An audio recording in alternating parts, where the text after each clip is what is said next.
Having come to the decision on Erik Ten Hag's future, Manchester United need to start strengthening their squad to give the Dutchman a fair chance. So today we're going to be looking at 5 players that Manchester United should sign in the summer transfer window. Get into the comments below all your suggestions. But anyway, let's get this party started.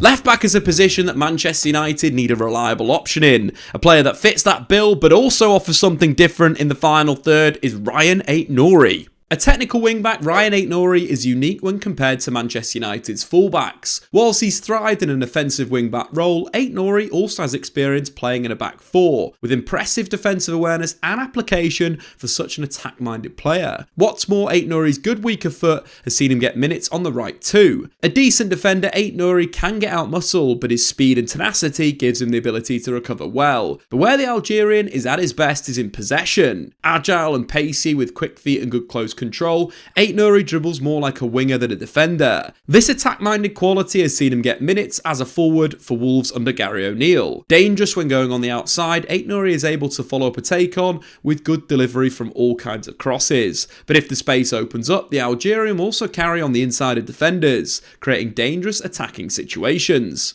So let's take a look at a few examples. As mentioned, ait-nouri is a very good dribbler. In fact, he ranks in the top 2% of fullbacks for successful dribbles per 90. But there are a lot of examples that showcase ait-nouri's impressive delivery too. Meanwhile, this example against Liverpool, where he completely sold Trent Alexander-Arnold, shows his composure, getting his head up and finding Matheus Cunha in the box who should finish. ait-nouri for Manchester United would very much play at left back, but could also be an option on the left wing if United decide to play a centre back in that left back position and build with a back three. He's an attacking weapon that could become a very complete fullback. From his move from Angers to Wolves, there's been real development in his game. He's added that ability on the dribble, he's added the likes of the roulette, the croqueta, those skills. But when he's carrying the ball, he's a little bit like an old school winger. He'll take a touch to arguably draw the opposition's defender in and then explode on the outside to progress the football with a carry. In terms of his skill set, he differs for what Manchester United have. He's different from Luke Shaw, he's different from Malacia, and he's very different from Diogo Dalot playing that position. In terms of why he would benefit Manchester United is because as Manchester United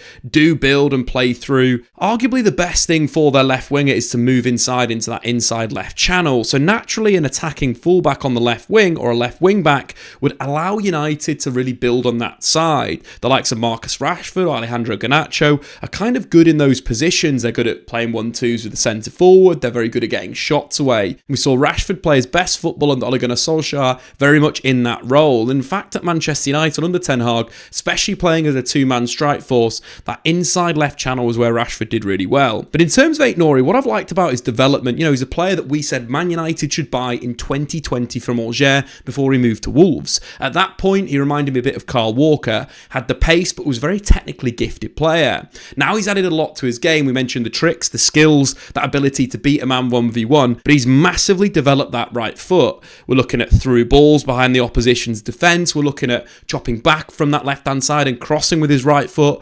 ait-nouri has really worked on one of his weaknesses that's become a strength now. It's given him that duality in the final third, hence why I think he could become a complete wing-back in the future. And Erik Ten Hag will be able to harness and nurture that technical ability, which will allow ait-nouri to also play the other role that Manchester United's fullbacks have to do. That's of course tucking inside, allowing the nominal winger ahead of them to stay wide. ait-nouri has really shown that ability to play in those inside channels, which could allow Manchester United again to throw their 8s forward and play with a 6 with ait-nouri inside. He's got the touch, he's got the work rate, he's got the ability on the ball to receive and then play, a number of different passes. As we mentioned, his ability on his right foot now could open up on his left hand side and hit that 8. ait-nouri has that potential to do that. The other thing that United crucially need in this left back is endurance. Under Gary O'Neill, ait-nouri played his first season of over 2,000 league minutes. For a young player coming up, that's starting to look like very promising sides. That would allow Manchester United to not only have a player that can play week in, week out, but it's got the durability to play a full season without being injured, allowing the team to really evolve. Being ait-nouri on the inside, as we mentioned before, ait-nouri operating on that kind of wide area. If he moves the ball, inside, the 8 drops in.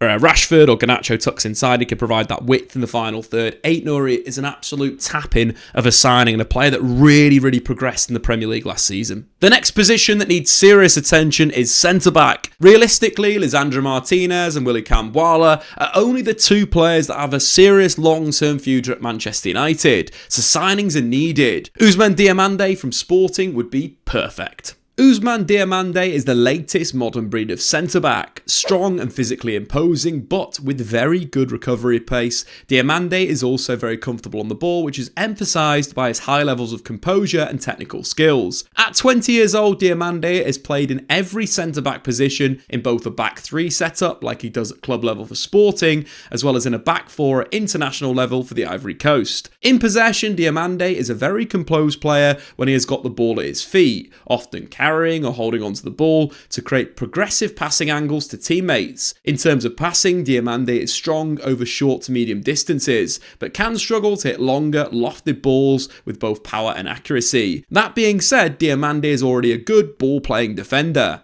There are a lot of examples that showcase Ousmane Diomande's ability on the ball. His assist against Braga not only shows his composure, but ability to draw pressure before finding a good weight of pass to find Pedro Goncalves in between the lines. Defensively, Diomande's recovery pace is pretty apparent when you watch him. Not only has he got the ability to defend the space in behind the defence, but he's happy to track forwards into the wide areas and win the ball back. Key skills for a modern day centre-half. Diomande would come into Erik Ten Hag's Manchester United as a right centre-half. Currently applying his trade in Portugal for Sporting, operates as a right centre-back in a back three. In terms of Sporting setup, Inacio's a little bit more of the progressive option. He's the one that plays a little bit more expansive passes. That's not to say Diomande isn't progressive and doesn't have that ability, as we've previously seen, to play difficult passes, such as those kind of clip balls over the top, looking for the striker into the channel, or simply recycling play to the central midfielder ahead and the wing back to his left. But he's also got that ability to really carry the ball out and pause at the right moment. He's a perfect possession player in the final third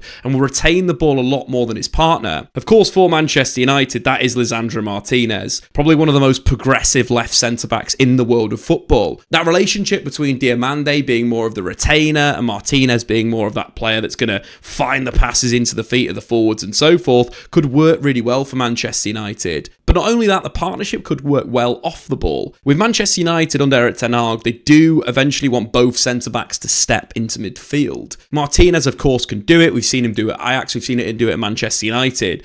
Simply chasing the opposition striker into central midfield and winning the ball back. Diomande's got a similar ability, but the difference with the two players is you'd say Lisandro's that kind of faster player, a little bit, the agility, the speed is going to win the ball back. Whereas Diomande, when he's sort of facing an attacker, will kind of slow them down. He's a player that wants to get into a duel because then he can use his strength and ability to win it back to knock the opponent off the ball or simply force them to play back, allowing Erik Ten Hag to play higher up the pitch, something that we've all really wanted to see for a long time. And Diomande has, of course, that pace on the cover to get back.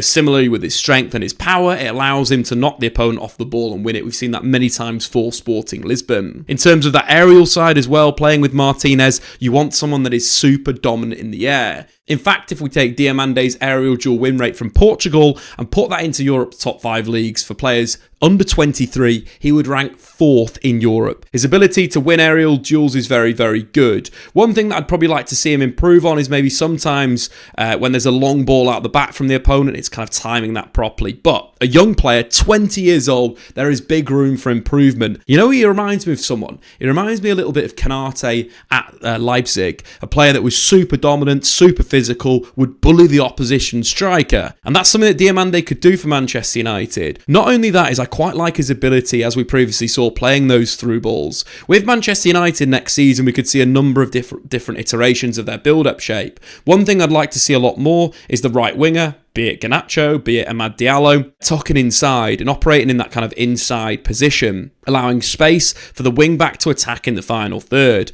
And we've seen the kind of the timing that Diomande has with the right wing back at Sporting Lisbon, where he waits for the right moment, plays the pass inside the opposition's defender in that kind of channel between the fullback and the centre-back to spring that fullback in behind. Imagine Diogo Dalot in those positions. He created a lot of chances that should have been scored last season, probably could have finished with 6, 7, 8 assists. assists. But having that more frequently, a Diamande finding the through ball to Diogo Dalot behind is something I would love to see. One centre-back signing is a must this summer, but two would be smart. Manchester United should seriously consider their interest in Jarrad Branthwaite. Jarrad Branthwaite is a physically imposing centre-back. Standing at just over 6'5", Branthwaite is a strong aerial defender, but is surprisingly agile and quick for a defender of his size. A proactive defender, Branthwaite is very happy to step out of defence to make tackles on the opposition forwards, confident that his pace will help him recover quickly if he misjudges a situation. However, Branthwaite's mobility and large frame combined with a good reading of the game saw him make the second most tackles plus interceptions in the 23-24 Premier League.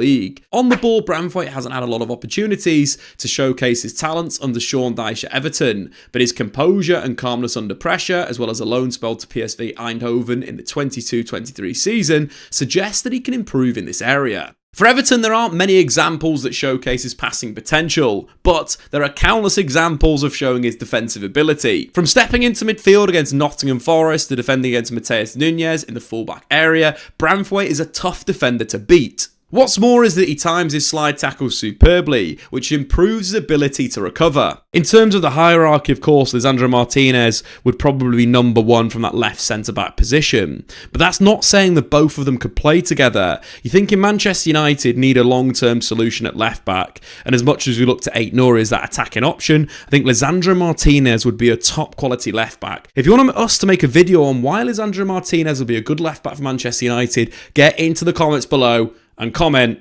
Leisha.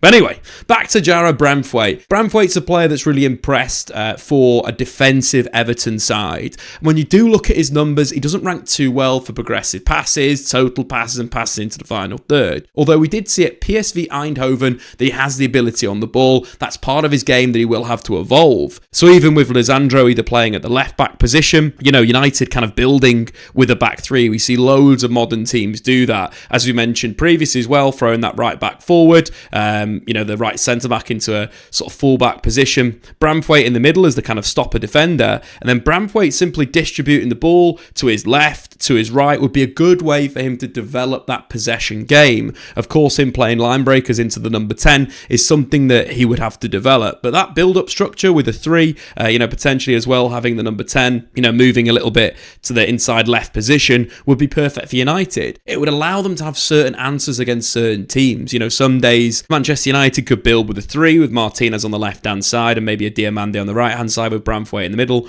Other times we potentially could also see Martinez and Branthwaite operating kind of as a 2 in there. You're thinking from that position, you've got 2 left-footers at centre-half. We see many teams play 2 right-footers at centre-half. With Martinez's ability as well, he could probably do a job at right centre-back. He's a defender that can defend both sides, that can play with both feet. I don't think that'd be a problem. So signing someone like Jarrad Branthwaite would be really good, and here's why. Firstly, he's a defensive rock that United could build their team around. Being young and being English and having a lot of his career ahead of him is massive. He also has had not many muscle injuries so far. Again, something good for Manchester United. There have been too many muscle injuries. They need to start buying players that maybe are a little bit more durable, and Jarrad Branthwaite could do that. And defensively, you're looking at the statistics, he's absolutely dominant. Branthwaite won 77% of his defensive duels in the Premier League last season. That would be first amongst Manchester United's squad. Also in terms of volume, only Lisandro Martinez managed more duels than Jarrad Branthwaite. On top of that, one of Branthwaite's biggest skills for me is defending those kind of flanks. Something that a modern day defender needs to be very, very comfortable at doing. Something that Rio Ferdinand was renowned for in his career is defending the wide area when the opposition has dropped the ball into the channel. Branthwaite is very, very good in these areas. Not only does he have the size, he's got the pace on the cover, and he also takes little steps. He's always in a good body position, usually showing the opposition down the defensive line to then get across and make a challenge or make a block. And in fact, looking at the statistics for the number of tackles that he's won against dribblers, he's won 73% of those this season. He's the only centre-back in the top 20 players that has that good a win rate, but also has challenged over 100 dribblers in the Premier League. That is great volume, showing his ability to really defend the flank, an asset for Manchester United. The fullbacks Centre-backs in the modern day, they play inside, they play high and wide, they play in different positions. Branthwaite is absolutely perfect in that role. He's learnt the defensive side of the game from Sean Dyche at Everton. He's learnt about positional play and possession play under Ruud van Nistelrooy at PSV Eindhoven. And potentially at Manchester United, Erik Ten Hag can turn him into one of the best defenders in the world. With the defence strengthened significantly, defensive midfield is the next area that needs an upgrade, and Youssouf Fofana would be a cheap but very effective signing. Youssouf Fofana is a multi-dimensional midfielder. When deployed as an 8, he's very chaotic, looking to buzz around the pitch, making tackles and challenges. However, as a number 6, he's extremely calm and composed, controlling the tempo and almost walking around the pitch. Youssouf Fofana is a player that gets better the more you watch. He's a disciplined defender, and this style can hamper his own defensive volume, but it benefits the team. From defensive midfield, Fofana can dictate the tempo with short passing, but if the opportunity arises, he can showcase his strong ball-carrying skills, as well as his vision and execution that only seems to get better and better when passing the football. For Manchester United, Fofana could either play as a number 8 or, more importantly, a number 6. This is the role that United should sign him for. A player that's very good on the first phase, good in the defensive transition, and a powerful defender. Similar to someone like a Diamande, if Fofana can get close to you, it's very difficult for you to escape. As we mentioned previously, that 65% defensive dual win rate is absolutely elite from a midfielder. But more importantly, why someone like Fofana really kind of shines for me in European football is his ability on that first phase. When we talk first phase possession, we're talking maybe playing out from the back, playing out from goalkeeper. United really struggle in this area. Teams press Manchester United high with like a Brentford or a Brighton, and they just simply can't play through. With Fofana, what I like about him, not only has he got that ability to drop in between the centre-backs, to drop to the left of the centre-backs, but he's very calm in that number 6 position. That if, for example, the goalkeeper plays into his feet, or one of the centre-backs plays into his feet, he'll simply drop it off. He'll then receive again, play maybe a little pass with the number 8, receive again. He's that kind of metronome player that's very good on the first phase. You think the opposition, their players that are pressing, are usually going to be their attacking players. If you've moved them around 2 or 3 times, you're going to then break through that first defensive line. And we know the danger that Manchester United can create when they get the ball into those kind of faux counter-attacking situations. You know, when they can move it to one of the wingers, the number 10, Bruno Fernandes, or even Rasmus Højlund in the channels, that is where the danger starts. So Fofana is this kind of first phase player to kind of break through, drop the little 1-2s, popping it around, receiving to feet, but doing it in a very calm manner will allow United to break teams down that are pressing them high, which is so important in the modern day. The other big benefit of Fofana in central midfield for Manchester United is it adds a bit of strength, adds a bit of aggression in there. United need to be a little bit more Premier League in terms of their setup at the moment. Got quite a few players that are very good ball players that can break lines with carries and so forth, but having someone like Fofana that's got that real physicality to bully the opposition will only help Manchester United when they're coming up against physical teams, or teams, as we mentioned, that are looking to press them out of the back, allowing him to have a player in central midfield to just sit and control. And at 25 million quid, that is an absolute bargain. Fofana for me is a tap-in this summer. And finally, Manchester United need reinforcements up front. So Højlund isn't the only senior striker in the squad, and a player that not only could play with Rasmus Højlund but also lead the line by himself and offer a different option would be Joshua Zirkzee. A very unique centre-forward, Joshua Zirkzee is one of the best technicians in his position. Not quite a false 9, but not quite a deep-lying forward, Zirkzee is somewhere in between. Very good at dropping off into space in between the lines to receive passes to feet. Zirkzee creates a great link between midfield and attack. He's a great ball manipulator who can easily deceive defenders with body feints or a clever first touch, and this is a hallmark of his game. In the final third, Zirkzee is less of a goal scorer and more of a creator, but when he does get into the box, he likes to use his technical dribbling to open up a bit of space and get shots away. There's a lot of examples of Joshua Zirkzee completely selling Serie A defenders with exceptional technical skills, but he's not just about that, he's got the awareness and passing ability to find his teammates. His goal against Lazio is a great example of Zirkzee's ability to connect the midfield to the attack, dropping off the line and being an option into feet. But his goals against Torino and Sassuolo showcase his ability to spin in if the space is available, not to mention his composure when finishing. And finally, Joshua Zirkzee, where would he fit in at Manchester United as a number 9 or a number 10 or even on the left wing? Joshua Zirkzee's skill set very much is that centre forward that loves receiving the ball to feet. You know, that kind of 9 9.5 player, that Robin van Persie, that Wayne Rooney, kind of like a classic Man United forward when you think about it.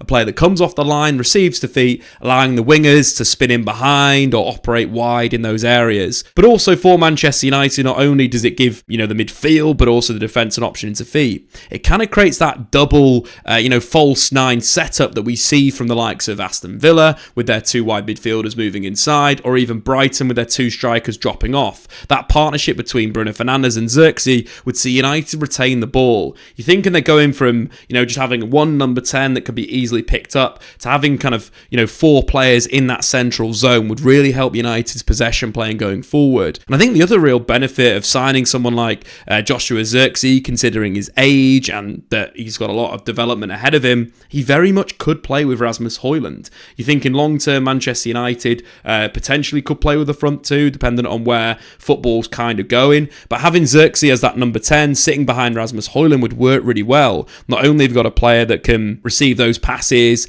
into feet and get himself turned or go on a mazy dribble as we've seen Xerxes do, but also you've got a 9 that can run the channels. Again, something that we've looked at is the strengths of Rasmus Højlund. Play him in those channels. He's so dangerous because of his speed, but also his dribbling is so unique for a centre forward. Having 2 9s that can carry, that can dribble, that can spin in, really would help United in a sense, and it would allow them potentially to play weaker teams. Maybe even with a Bruno Fernandes deep in central midfield like we've seen him with for Portugal, allowing United to play 2 9s, 2 wingers, a little bit more traditional. That classic Ferguson 4-4-2 with a Rooney and a Tevez, or a Rooney and a Ron van Persie. Xerxes would allow that. But also, considering his age and kind of how he's developed so far, we could even see Joshua Xerxes maybe play wide. You're thinking that he could do a job on the left wing, as a player that's more of a inside forward, a player that's going to look to kind of get into that central area, move from the wide area, check himself inside, sit in that channel, allow the fullback to come on the outside, but very much be a ball player into his feet, link with the outside winger, but also getting the ball back. Then going on a dribble could see a very dangerous front line. United could get a lot of dangerous attackers in there. And available at £34 million, United need to get this done. 23 years old, bags of potential, has a different skill set to Rasmus Højlund. Makes a lot of sense, guys. But anyway, guys, what do you think? When we usually make these videos, we expect United to maybe sign 1, 2, 3 of the players. But if United is serious, they need to go out there and sign all 5 of these players whilst getting rid of the deadwood. Get into the comments below what you think. Who should be the priority signing for Manchester United? I've been Statman Dave. Subscribe if you're new. We'll see you later. Thanks for watching. If you've enjoyed this video, why not check out some more content on the Statman Dave YouTube channel?